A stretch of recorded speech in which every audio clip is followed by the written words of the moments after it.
कबीरदास जी ने लिखा था, अति का भला ना बोलना, अति की भली ना चूप। यानी अति किसी चीज की भी सही नहीं होती है। क्या यही बात कुमार विश्वास भूल गए? कवि कुमार विश्वास ने आरएसएस के लोगों को अनपढ़ और वामपंथी लोगों को कुपढ़ कहकर बड़ा विवाद खड़ा कर दिया है। उज्जैन में कुमार विश्वास राम कथा सुनाने गए थे, लेकिन एक बड़ी विवाद कथा को जन्म देकर वापस लौट आए, जिसके बाद विरोध में कुमार विश्वास के कार्यक्रम के पोस्टर फाड़ दिए गए, माफी तक मांगनी पड़ी। लेकिन तब तक कुमार विश्वास के शब्दों को कसैला, जहरीला तक प्रदर्शनकारी बताने लगे। मेहमान था, उन्होंने स्नेहवश। नाम है कुमार विश्वास और काम कविता लिखना पढ़ना।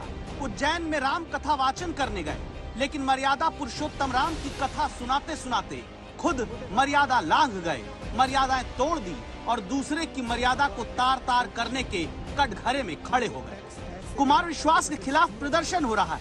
जहां हाथ जोड़े उज्जैन में राम कथा वाचन के हंसते हुए चेहरा कुमार विश्वास का लगा, वही पोस्टर फाड़ा जा रहा। ऐसा गुस्सा क्यों?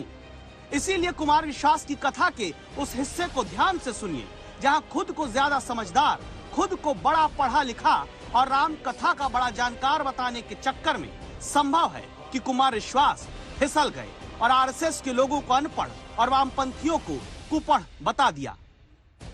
आज से 4-5 साल पहले एक दिन बजट आने वाला था। मैं अपने घर में स्टूडियो पे खड़ा था, कुछ रिकॉर्डिंग कर रहा था। एक बच्चे ने मोबाइल ऑन कर दिया। वो बच्चा हमारे साथ काम करता है, संघ में काम करता है, राष्ट्रीय स्वयंसेवक संघ में। तो मुझसे बोला कि भैया बजट आ रहा है, कैसा आना चाहिए। मैंने कहा तुमने तो राम राज्य की सरकार बनाई है, तो राम राज्य का बजट आना चाहिए। तो बोला राम राज्य में कहां बजट होता था। तो मैंने कहा समस्या तुम्हारी यही है कि वामपंथी तो कुपढ़ हैं और तुम अनपढ़ हो। इस देश में दो ही लोगों का झगड़ा चल रहा है। एक वामपंथी है, वो कुपढ़ है, उन्होंने पढ़ा सब है लेकिन गलत पढ़ा है। और एक ये वाले हैं, इन्होंने पढ़ा ही नहीं है, ये सिर्फ बोलते हैं हमारे वेदों में देखे नहीं है कैसे हैं। भाई पढ़ भी लो। बोले राम राज्य में काय का बजट।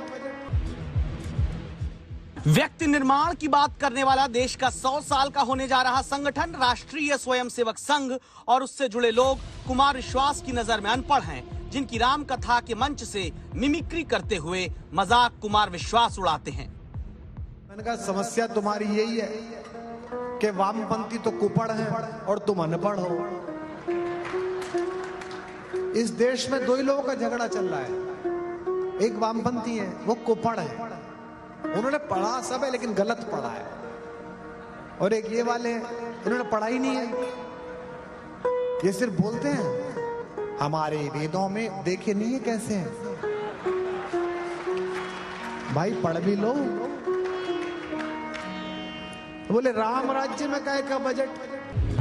तो राम ने कहा कि नाम में विश्वास जुड़ा हुआ है, लेकिन अति आत्मविश्वास की चपेट में शायद कुमार विश्वास आ गए, जो भूल गए कि यह मंच राम कथा का है, अपनी ज्ञान कथा का नहीं। तभी तो नाराज होकर हिंदू संगठन की तरफ से जो चिट्ठी लिखी गई उसे पढ़ लीजिए। लिखा गया है कि महाकाल की नगरी का हिंदू समाज आपके मुखार बिंदु से राम विषयक कुछ अलौकिक और श्रेयस्कर वाक्यों को सुनने की इच्छा से बड़ी संख्या में आया था, किंतु आपकी कलुषित और विषाक्त वाणी ने हिंदू समाज का अपमान किया है। पहले तो उस कुमार विश्वास की इतनी औकात नहीं है कि 100 साल पुराने संगठन पर वो कोई टिप्पणी कर सके। फिर भी कल उज्जैन में जो उसने अनर्गल टिप्पणी की है, हम उसका घोर विरोध करते हैं और चेतावनी देते हैं कि यदि वो इस बात को लेकर माफी नहीं मांगता है तो आज और कल जो उसका कार्यक्रम होने वाला है उस कार्यक्रम को होने नहीं देंगे। पूरे हिंदू समाज में इस बात को लेकर गहरा आक्रोश है। राम जो अपने पिता के दिए वचन को निभाने के लिए 14 साल बिना कुछ कहे वनवास चले गए, जिन्होंने अपनी दूसरी मां कैकेयी की गलत बातों को लेकर भी कभी सवाल नहीं उठाया, उन राम की कथा में कुमार विश्वास की बातों को अगर लोग कलुषित और जहरीली कह रहे हैं तो सोचना विश्वास को है, गलती कहाँ हुई है। मैं उज्जैनस्थ अपने सभी मित्रों से अनुरोध करता हूँ कि वहां पर पहुंचे और मैं जो बोल रहा हूँ उसका अर्थ आप उस तरह से लगाएं जो मैं बोल रहा हूँ। यदि आप किसी नए अर्थ में उसे समझेंगे तो उसके लिए मैं जिम्मेदार नहीं हूं। तदुपरांत आपकी इस सामान्य बुद्धि में अगर ये प्रसंग किसी और तरीके से चला गया है तो उसके लिए मुझे माफ करें, क्षमा करें। शब्द पर गौर करिए, सामान्य बुद्धि। बीजेपी और आरएसएस के कई लोग विश्वास के इस माफीनामे में भी अहंकार का आसमान देख रहे हैं। कुमार विश्वास उन्हीं नेताओं की तरह सफाई दे रहे हैं जिनके बयानों पर खुद भी व्यंग लिखते, पढ़ते और तालियां बटोरते रहे। लेकिन अब आरएसएस और बीजेपी के नेता मानते हैं कि विश्वास व्यंग और अपमान के बीच की लकीर वाला बारीक फर्क भूल गए हैं।